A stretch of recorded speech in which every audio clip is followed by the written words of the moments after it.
നമസ്കാരം. മലയാളി വാർത്തയിലേക്ക് സ്വാഗതം. മുതിർന്ന കോൺഗ്രസ് നേതാവ് സോണിയാഗാന്ധിയെ ആശുപത്രിയിൽ പ്രവേശിപ്പിച്ചു.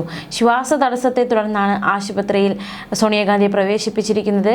ശ്രീ ഗംഗാറാം ആശുപത്രിയിലാണ് സോണിയാഗാന്ധിയെ ഇപ്പോൾ പ്രവേശിപ്പിച്ചത്. കഴിഞ്ഞ ദിവസം രാത്രിയോടെയാണ് സംഭവം ഉണ്ടായത്.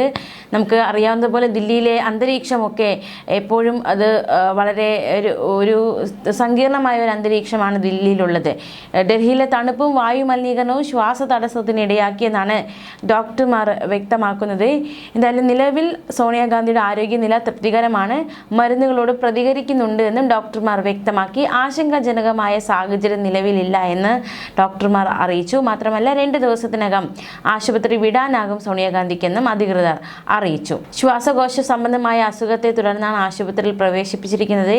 രാഹുൽ ഗാന്ധിയും പ്രിയങ്ക ഗാന്ധിയും സോണിയാഗാന്ധിക്കൊപ്പമുണ്ട്. സോണിയാഗാന്ധിയുടെ ആരോഗ്യനില നിലവിൽ തൃപ്തികരമാണ് എന്നതും ഏറ്റവും ആശ്വാസകരമായ കാര്യം തന്നെയാണ്. ശ്വാസതടസ്സത്തെ തുടർന്ന് ഇക്കഴിഞ്ഞ ജനുവരിയിലും സോണിയാഗാന്ധി ആശുപത്രിയിൽ പ്രവേശിപ്പിച്ചിരുന്നു. ശ്വാസതടസ്സവും ചുമയും കാരണമാണ് അന്ന് ആശുപത്രിയിൽ പ്രവേശിപ്പിച്ചത്. ജനുവരി 5-ന് ആശുപത്രിയിൽ പ്രവേശിക്കപ്പെട്ട സോണിയ 11-നാണ് ഡിസ്ചാർജ് ആയത്.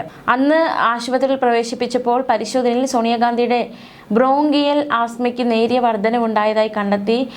പിന്നാലെയാണ് അത്തരത്തിലൊരു ചികിത്സ നൽകിയത്. എന്തായാലും ആരോഗ്യ പ്രശ്നങ്ങളെ തുടർന്ന് വീണ്ടും ആശുപത്രിയിൽ പ്രവേശിപ്പിക്കുന്ന സാഹചര്യം ഉണ്ടായിരിക്കുകയാണ്. വിദഗ്ധ ഡോക്ടർമാരുടെ നിരീക്ഷണത്തിലാണ് നിലവിൽ സോണിയാഗാന്ധി ആയിരിക്കുന്നത്. എന്തായാലും ആരോഗ്യ പ്രശ്നത്തിൻ്റെ വ്യക്തമായ കാരണം, മറ്റെന്തെങ്കിലും ആരോഗ്യ പ്രശ്നമുണ്ടോ എന്നതൊക്കെ ഒരു ചോദ്യമാണ്. കാലാവസ്ഥയിൽ പെട്ടെന്നുണ്ടായ മാറ്റമാണ് ശാരീരിക ബുദ്ധിമുട്ട് നേരിടാൻ കാരണമായതെന്നാണ് റിപ്പോർട്ട്. എന്തായാലും വൈദ്യസഹായം തേടിയിരിക്കുകയാണ്. തീർച്ചയായിട്ടും ആരോഗ്യനില തൃപ്തികരമാണ്, അതുകൊണ്ട് തന്നെ ആശ്വാസകരമാണ്. 2 ദിവസത്തിനകം ആശുപത്രി വിടാൻ സാധിക്കുമെന്ന് തന്നെയാണ് മനസ്സിലാക്കാൻ സാധിക്കുന്നത്. 79-കാരിയാണ് സോണിയാഗാന്ധി. നിലവിൽ രാജസ്ഥാനിൽ നിന്നുള്ള രാജ്യസഭാ MP ആയി സേവനമനുഷ്ഠിക്കുകയാണ്. അതേസമയം UDFന്റെ തിരഞ്ഞെടുപ്പ് പ്രചാരണത്തിനായി രാഹുൽ ഗാന്ധി ഇന്ന് കോഴിക്കോടെത്തും. കടപ്പുറത്തെ പ്രചാരണ റാലിയിലും പൊതുസമ്മേളനത്തിലും പങ്കെടുക്കും. പ്രധാന UDF ലീഗ് നേതാക്കളും സ്ഥാനാർത്ഥികളും രാഹുൽ ഗാന്ധിക്കൊപ്പം വേദിയിൽ ഉണ്ടാകും.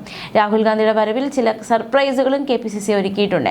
പൊതുസമ്മേളനത്തിന് ശേഷം നടക്കുന്ന നേതൃയോഗത്തിൽ AICC general secretary KC വേണുഗോപാലും KPCC president Sunny Joseph അടക്കമുള്ള നേതാക്കളും പങ്കെടുക്കും. പ്രിയങ്ക ഗാന്ധി MP അടക്കമുള്ള ദേശീയ നേതാക്കളും വരും ദിവസങ്ങളിൽ പ്രചാരണത്തിനായി കേരളത്തിൽ എത്തും. മുഖ്യമന്ത്രി പിണറായി വിജയന്റെ തിരഞ്ഞെടുപ്പ് പ്രചാരണം ഇന്ന് കോട്ടയം ജില്ലയിലാണ്. രാവിലെ 10-ന് കാഞ്ഞിരപ്പള്ളി CPI ഏരിയ കമ്മിറ്റി ഓഫീസിൽ വാർത്താ സമ്മേളനം നടത്തും. തുടർന്ന് കാഞ്ഞിരപ്പള്ളിയിലാണ് ആദ്യ പൊതുസമ്മേളനം. വൈകിട്ട് ചങ്ങനാശ്ശേരിയിലും ഏറ്റുമാനൂരിലും പാലായിലും പൊതുസമ്മേളനങ്ങൾ മുഖ്യമന്ത്രി ഉദ്ഘാടനം ചെയ്യും. ന്യൂസ് ഡെസ്ക് മലയാളി വാർത്ത.